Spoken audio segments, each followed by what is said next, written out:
Hey, hey, it's Berta J, and you are back in my kitchen with me today. Second in the Christmas series, if that's what you want to call it, where I started out with a spice mix. And I'm going to leave it here so that you'll know whenever you see this, the spice mix is going to be in the recipe. So today we're going to make something that's very interesting. It's called Quinoa Cranberry orange cookies. They really are good. So just hang with me and you will see. You can do something with quinoa that's not really like something with savory or anything like that. You can make it sweet. It's really good. Okay, to make the cookies, you start with a large bowl. And into the bowl, you will put 1.5 cups of cooked quinoa. I have a link below on how to cook quinoa. Once you've cooked it, make sure you cool it before you start this whole process, okay? So, into the bowl. Get it all, every single drop, because quinoa has those tiny little pieces, but get all of it, as much of it as you can. To this, you're going to add 3/4 cup of whole wheat flour. Now, you can also use whole wheat pastry flour. I've made this both ways, plain whole wheat pastry, do whichever one. Now add 1/4 teaspoon of salt. You add 1/2 teaspoon of gingerbread spice. Now here's the orange. Just 1/2 teaspoon of orange zest. And if you don't have orange zest, the name of the cookie is Quinoa orange cranberry cookies. So if you don't have orange zest, I guess you just call them Quinoa cranberry cookies, okay? And if you don't like cranberries, it's just quinoa cookies. The next is the leavening. You use 2. You use 1/2 teaspoon each of baking soda and baking powder. Dump it in. Now you're going to stir all this up. And you need to know that I never liked zest very much. But as I got older and I started this cooking show, I'm finding out I do like zest. It doesn't make very many cookies. Only like 14. Okay? So the quinoa is nice and coated with the flour. Now you're going to mix the liquid, which is 1/4 cup of almond butter. Put it into a bowl. And the only reason, I've told you before, the only reason I use these glass bowls, I don't use them when I'm doing regular cooking, is so that you can see what it looks like as we progress through this recipe. And then just pour in 1/3 cup of maple syrup. Now you guys know me well enough to know that if you can't have syrup, you have another sweetener that you use, then use that instead, okay? But this is how I made it. Now you're going to take it and you want to mix these 2 ingredients together well, okay? And stir and stir. I started with the spatula, but the fact is it works better if you use your whisk. The thing I like to do is make sure I get off as much as I can. And then I like to taste it. Then you bring back your set aside quinoa mixture. Make your little well in the middle.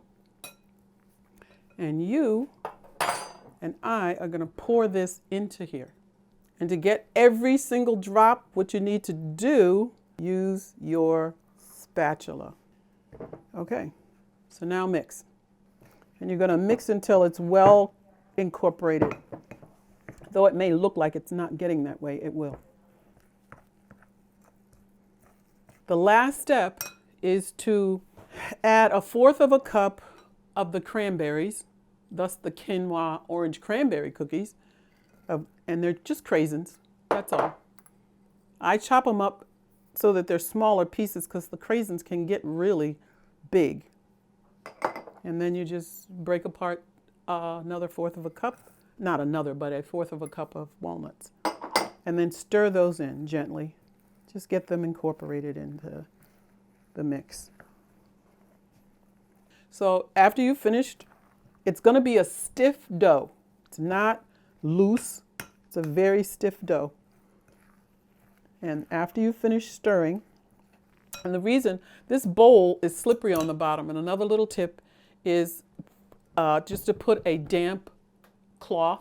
I use a dish rag, or you can use just a paper towel, and it just keeps it right there where you're mixing. If you find your mixing bowl moving all over the place. Okay? The next thing you're going to do is you need to preheat your oven. I'm just going to use my toaster oven to 350 degrees. That's about 180 degrees Celsius, okay? Here's my baking sheet.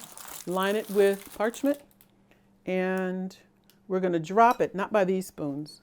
Just use the largest, like a soup spoon from your place setting. What I found, you can just drop them, go like this, and blop them right here. And I'll put one on just so you can see the difference in the texture. Just put it on and then mash it around with your spoon, just like that. Okay, you have to keep scraping it off. You can go like that. Or, what I like to do, put some water on your hands and then drop in a mound. And I'm going to show you what will happen. That water, you can do an irregular shape cookie. It doesn't have to be perfectly round. Gives you a nice cookie, and it's smooth. I don't know.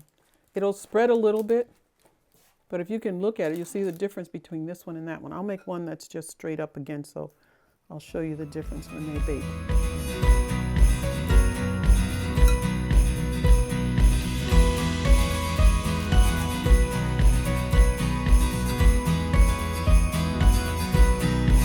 Okay, I've got 6 cookies on there now. It's going to make probably about 6 more, so it's only like 12 or 14, depends on how big you make them. Some of these are big, some are small. So let's see it. You cook them for 13 minutes. So the cookies are done. This is what I'm going to tell you. Seems like when I use the big oven, I do 13 minutes, and I have a hot oven. But when I do the toaster oven, I did 15. So between 13 and 15 minutes, and this is what they should look like. And when you take them off, they're brown, but not a lot of that stayed there. Put it on my Christmas plate, which is probably older than many of you all. I got it in 1976. Okay, I want to show you these two first. This is the one that I just scraped from the spoon and put in and patted it with the back of the spoon. And this is the one that I used water on my hands. You see the smoothness of this one, as opposed to the sort of texturized one. I don't know what you guys are thinking. Berta, you're gonna try one of these so we can believe you? Burn your lips just for us? You know the sacrifices I make for y'all. And these freeze very well. But when you freeze them, this is what I've noticed, that the quinoa is a little teeny circle, little ball, and it's very chewy because when you bring them out, you can eat them, either not thaw them, and they will be really chewy and those little balls hard, or you can wait for them to thaw and they still would be very chewy. But I like them either way because I like chewy and crunchy. So this one seems to be the coolest right now because that was the first one I put on the plate. So I'm going to try it.